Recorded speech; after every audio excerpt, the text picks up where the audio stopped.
3, 2, 1, and put yourself on the spot.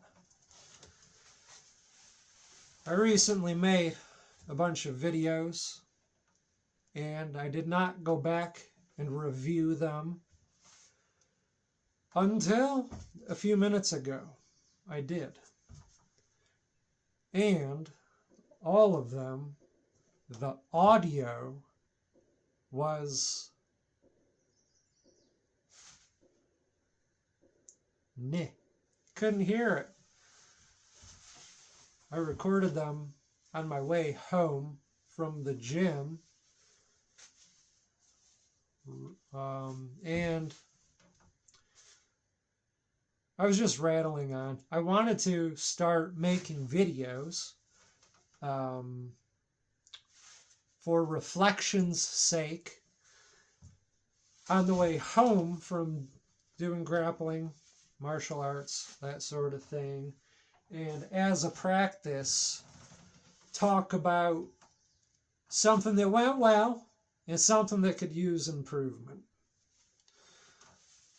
So I guess I'm going to restart all over again, but only a few minutes before making this video, I ordered a Bluetooth lapel microphone, so my audio shall be better. I don't know how this is going to sound. This may be fuzzy. Though I recorded mine in my car, I have many times before, and it was silent. But maybe I had like my radio on, audio all the way down, stereo still hum. But yeah, why do I want to start a practice of recording a video of me talking to myself about what went well, what could use improvement? I think it's for the sake of initiating dialogue with myself. I'm a very unobvious personality upon myself. I'm an enigma upon myself. I understand myself so little. There's that. And I thought by talking about it, what I'm reflecting on, if I talk about what I'm reflecting on, it may help me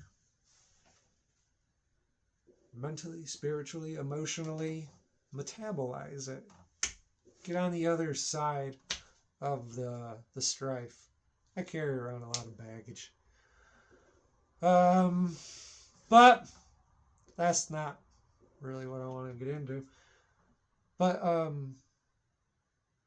so there's the what do you call it? The exposition. Now, I would try to remember what I said in my last videos, at least some. What were some things that went well? One thing that went well was I showed up. That's always numero uno each time. Without it, there is nothing. But I like the size of my class, and I like them both. I'm doing Brazilian Jiu-Jitsu and no gi, which is Jiu-Jitsu without a gi. The gi class is small, thank goodness. There's sometimes me and one other person. There's sometimes me and 3 or 4. So it's small, plenty of couch to go around. That's always so important. But then there's no-gi class, and that's less formal. That almost is, we might go over one move for like a half an hour, and then we just go into full blast grappling. Arm bars, triangle chokes, wrist locks if I can find them. I even like to stick the blade of my arm across people's chins. That'll really piss them off. It's so much fun. That's something that's positive. That's something that went well. It goes well. It's fun. Um, some of the characters there are warming up to me. I mean, most of them have been very friendly, but there's been one fellow who's been quite stiff. Um, but he's cool. I wanted to give him a chance, you know. So I endured his stiffness. But what else? Oh, so I had 3.5 years experience with MMA training. And although in MMA I practiced jiu-jitsu, I also practiced judo and wrestling and Muay Thai kickboxing and some Filipino stick fighting, knife disarming silat. I don't know, but only because I had to. I didn't like that stuff. If I ever have to be in a knife fight, my strategy is run. Get the fuck out of there. Don't hang around. Like, don't reach for somebody who has a knife. You ain't Steven Seagal. It'll go bad, I promise. Put it this way. If you try to disarm a guy with a knife, your chances of being stabbed, cut fatally, go up by 100%. Cardio. You gotta split, dude. I ain't getting a fucking knife fight. Nothing's worth it as far as I can tell, you know? Death means nothing further. Game over. If you're wondering what the fuck this is, by the way, it is a yoga hammock. I just wind it up nice and tight and lay into it with my rounded shoulders. It's a chest opener. Helps me breathe. What the fuck was I just babbling on about? Oh yeah, don't fucking fight a guy with a knife. It's a terrible idea. And that was his advice to us also. But he thought it was important. You know, maybe he had to give us that lesson because we just knew it was bad. Even if you train for it, man, like, when the other person wants to, they can be so fucking difficult. They can wriggle out of your wrist locking, your grabs, and they can fucking swing like, dude, you're gonna get fucking caught. I promise. It's so bad. Anyway, although I had 3.5 years experience with Muay Thai, Jiu-Jitsu, wrestling, judo, that sort of thing, because there was so many curriculum, we only practice like in quarters. Quarter of the time it was grappling. It'd be grappling weeks on end. And then we would do kickboxing several days on end. And we'd kind of do thing in season, which is brilliant, by the way. Because when you do a curriculum that's jiu-jitsu class and then kickboxing class regularly, it's easy to have feelings of, I am not making the greatest progress that I want to. I need so much more work. I am not even close to where I want to be because I've grappled, I've sparred, I've dealt with these guys who are fucking anomalies, and you can't do anything to them. Totally helpless. like, there's guys who will this is kind of a side rant, who let me take their back because they just ain't worried about being choked. And, like, I can't even fucking get my arm around them. Ridiculous. Oh, but anyway, so all the different curriculum, we only practice things in quarters. Why is it good to do things in season instead of doing it back to back every time? Well, because when you spend like several weeks doing only grappling, and then you move on to several weeks of mostly Muay Thai, when you go back into the grappling, things just come so much more fluid and become more pronounced. You're like, whoa, things are coming together. Likewise, when you go back to kickboxing and you've gotten a break from it, like, I think it just helps keep it tighter. One gives you a break from the other, switching it up. But an issue with the way we did it like that was not that we did things like that, but that there was so many, right? Because you have to divide up your time. So what's the bare necessity I need from jiu-jitsu? What's the bare necessity I need from judo? What's the bare necessity I need from Thai kickboxing? What is the crucial bread and butter? You know, if you do jiu-jitsu and only jiu-jitsu, you can become a hell of a technician. You can become deep in the knowledge, know a lot of options, be spectacular, right? But when you get into an actual fight, a lot of the liberties that you would take in jiu-jitsu class, you would not in real life, because it could be a bad idea. You don't want to take a guy to the ground only for his buddy to come over and kick you in the fucking head.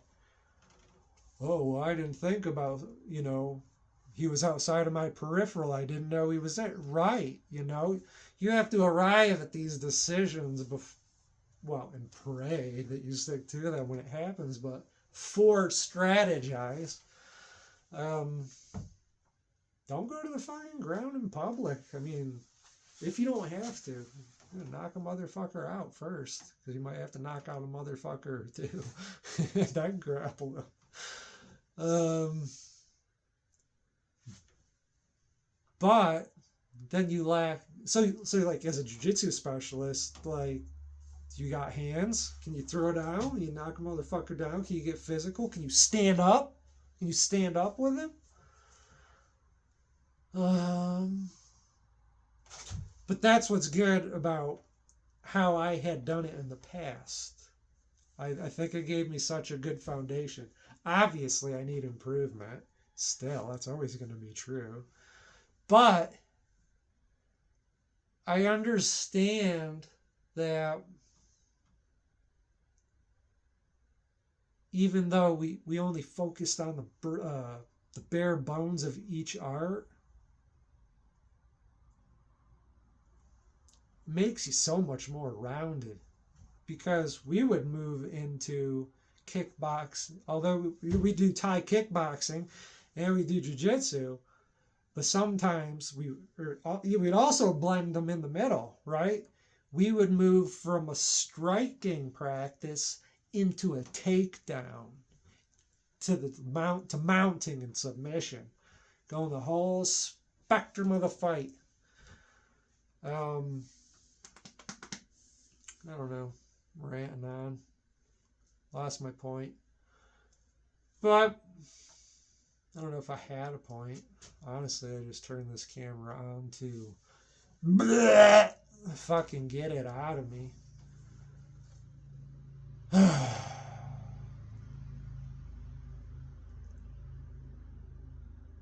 don't know. I don't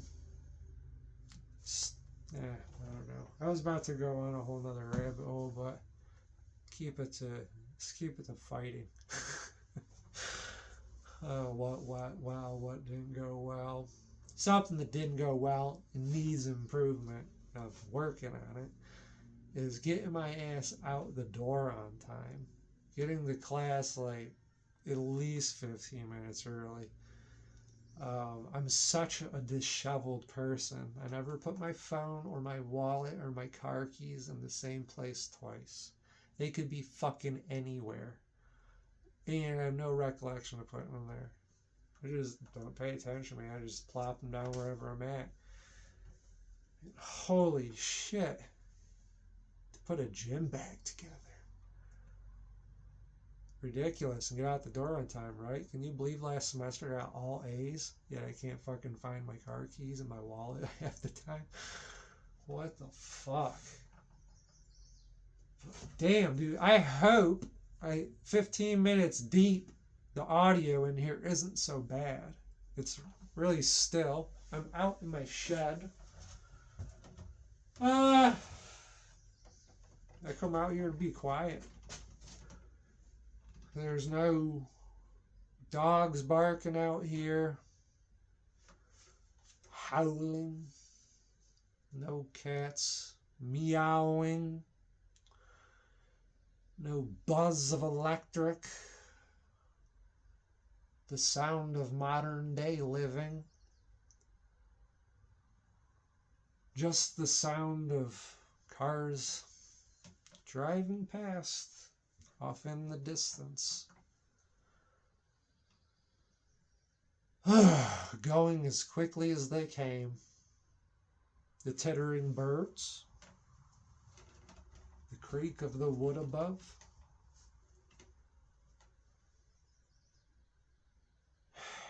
And a voice that hears itself.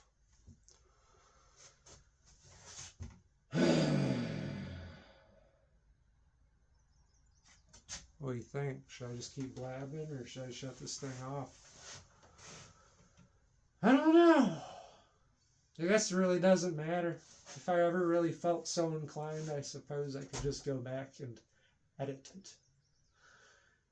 But I also know this about myself. I am often not inclined to go back and edit. I prefer to do things in one fall swoop, right? Especially when it comes to these videos. You think I'm going to sit here and listen to fucking 17 minutes of myself? Ain't a fucking chance. No fucking way. It ain't happening. It ain't that I hate my own voice. But I think I'm allergic to myself. Yeah.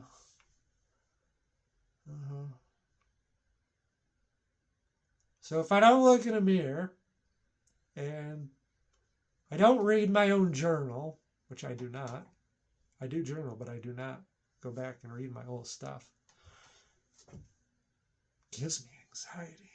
But I find value in doing it. Often there's something on the other side of difficulty. And mind you, there are so many different difficulties one can get to the other side of. So many bridges to be built.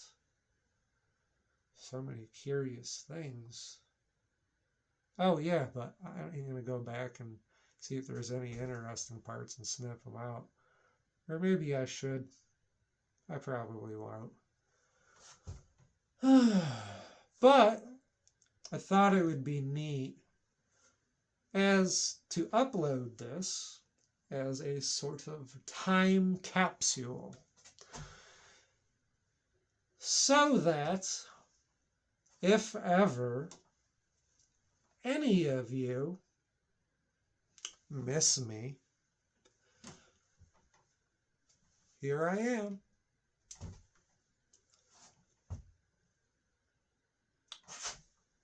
And it will be very comforting to you.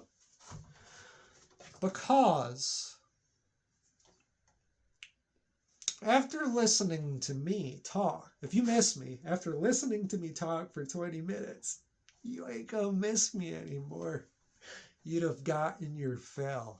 Oh, yeah, I hung out with Charlie. You rattled on about jiu-jitsu again. I love it so much. Uh, it took me so long to get competent with it. So long. And in that martial art world, there are a lot of very big guys, athletes, stacked in physicality, strong, and far larger than I, you know. So one of my great difficulties, aside from just acquiring technical skill, I'm the smallest motherfucker wherever I go for the most part. I'm tall, I suppose. I'm 5'11", 6 foot, depending on my mood that day.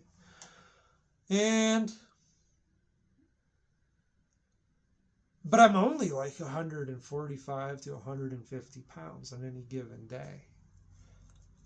Compared to a lot of the guys I roll with, I'm a fucking feather. I can be picked up. I can be spun around. I can be thrown like a paper plane.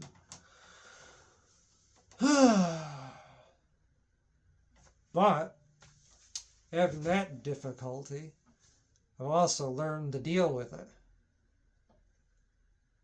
And I'll say, generally, more of the big guys that I grapple with than not, though they may get me to tap, more often, I am no fucking slouch, boy. That motherfucker's got to work for it. I ain't easy. I'll tell you that much. But for like the fucking masters, dude. But yeah, they can tear anybody apart. Even each other.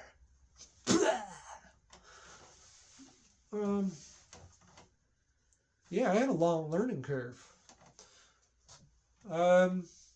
It was like a year and a half when I started to feel like I was chaining movement and technique to technique and strategy and stuff together. It took me like about a year and a half. 1 year and a half. But it wasn't until like probably around 2 years where I started to feel, oh, I can be a motherfucker.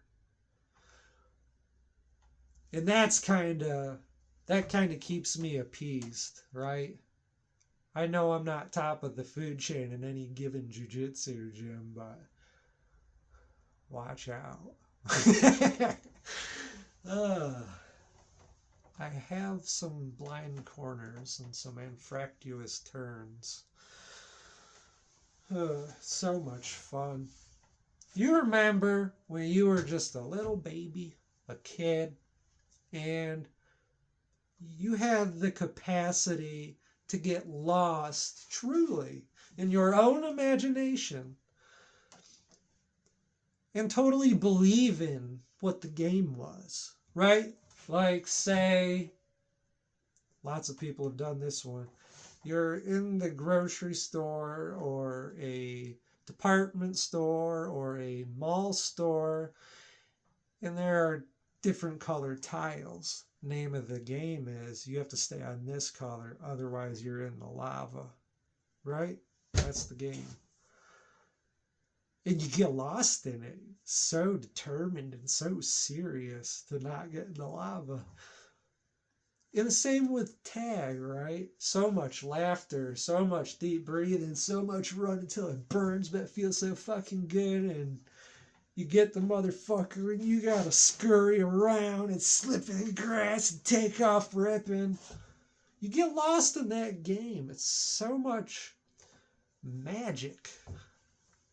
And it seems to be, I estimate by observation, that the older we get, the less of that we do. And isn't that so sad? I feel like that magic is in grappling and jiu-jitsu and wrestling and karate. Fucking banging off of one another. The outside world disappears. And it's so up close and physically engaging, and it's something you got to deal with right fucking now. There's no putting off anything. This guy, even though it's in civil context, he's still fucking trying to wring your neck. And he's 100% gonna fucking squeeze it. And he's gonna make it hurt. Because the name of the game is make the motherfucker tap. So you gotta deal with that. You gotta defend yourself at times. Sometimes you just gotta get fucking squashed and squashed and squashed before your window comes. If it comes.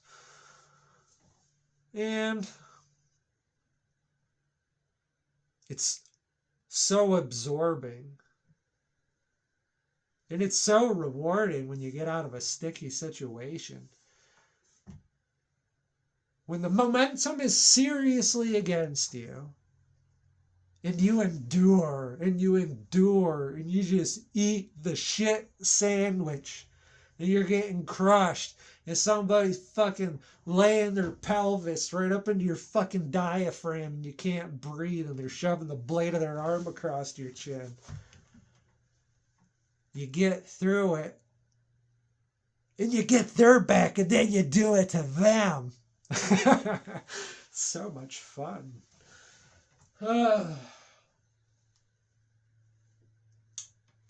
And it gives me something to like throw myself into also, right?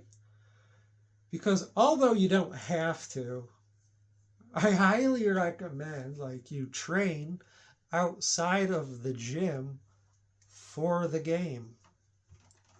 Make the game like your centerpiece. Check this out. This is the new game. Here's the martial art. What can I do outside of there to increase to give me more favor in accomplishing some ass whooping? Remember any of your old favorite movies like Rocky or Best of the Best or Karate Kid or Only the Strong? Like, what do you do outside to add to your game? And what do you bring to the table? And you can be totally unique in this because you're going to be no matter what if you continue with that path of learning. Every opponent you have is a way fucking different puzzle each to each. Every one of them's got a different fucking problem to be dealt with. And that's what's so cool about having so many training partners. So outside of the gym, right? So a lot of guys like lift weights, and that's sort of an obvious route. Of course, you'd want to be strong. But you also got to be honest with yourself. Like, I got a lot of fucking dingers in me. And I also don't have access to like a gym facility. And I also can't afford to like be on the road any more than necessary to get to a gym and have a membership and all that shit that goes with gym memberships. But I work out in a different way than most people. Most of these jiu-jitsu guys are also gym guys, obviously. Look at their fucking everything. They're huge. They're jacked. You only get that way from lifting weights. I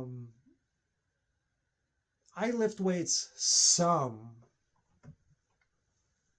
but differently. And I am very validated in my own curriculum of training that I've developed for myself. I'm validated by it because, like I said, I'm like usually the smallest, lightest guy in the gym. Feather. You know, these guys are fucking, even the short guys are fucking like wide. Everybody's jacked. So strong. And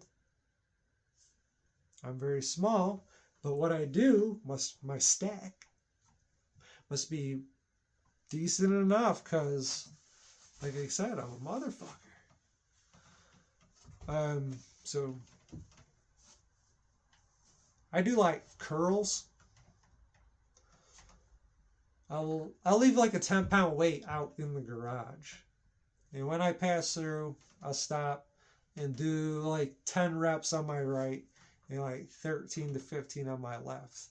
You know, 'cause my left isn't my dominant side, so I try to keep it in symmetry with my right side. So I do that. I'll do that for several days in a row until I'm sick of it. Then I'll go do something else. I have a fingerboard that rock climbers use for training. It's got all sorts of little pockets for your fingers and shit, and like a pull-up bar kind of setup. You hang from it. I do that every time I pass by it. Not every time, but more than I don't. I do it regularly. I hang from it. Fucking develop my tiger claw for grabbing motherfuckers' wrists and shoving them and shit. I also leave out a 25-pound sand kettlebell, and I don't go crazy with that. I just use it to keep my legs and my hips and my back in balance. So I squat down, grab it with my right hand, lift it up, overextend my hips a little bit, really push my pelvis out, get a full body lock, lift my chest, feel the stretch head to toe, set it down real slow, and feel the whole muscle chain from foot to scalp, and switch hands and do like 10 or 12 in total. And do that a couple times a day just to stay even. And activate the muscle chains. And Monday, Wednesday, Friday, I do a 20-minute Pilates YouTube video. You think you're fucking tough, go and try it, big guy. It ain't easy. I'm talking fucking Windsor, bro. Windsor Pilates. And Soul School. I always wondered if you did like a 70s or a 80s or a 90s workout program, if you would have a 70s or 80s or 90s physical aesthetic. You know, in the 70s, it was the shit to be yoked, like Arnold Schwarzenegger or Lou Ferrigno. Fuck. Years later, really crazy big guys like Dorian Yates.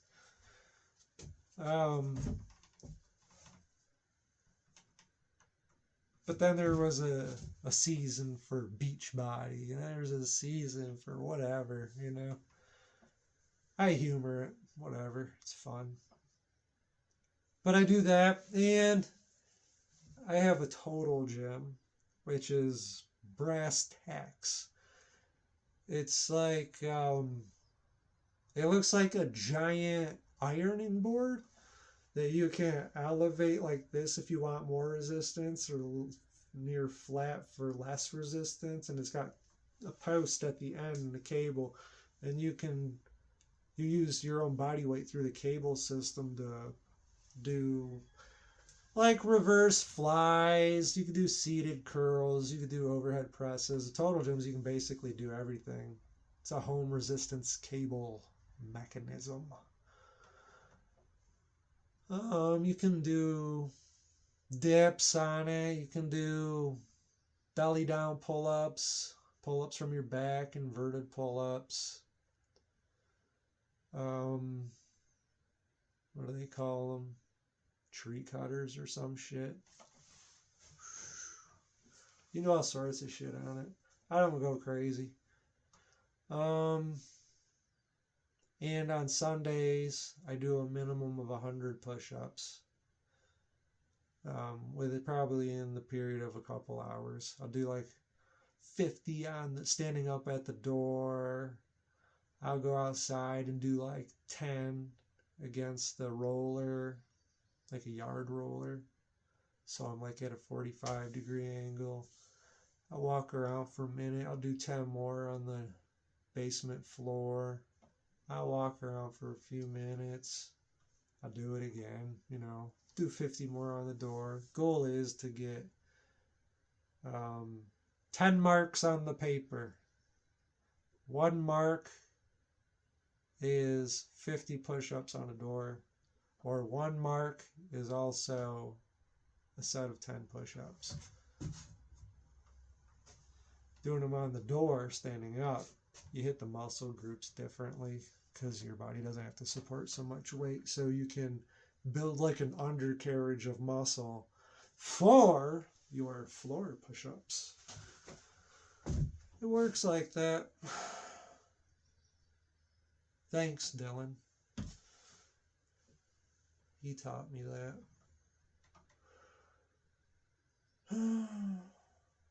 I feel like I'm kind of winding down. This must have been a very good talk. Maybe. It's starting to get dark. Sounds like the birds are having their evening conversation. Settling down at dinner, talking about their day.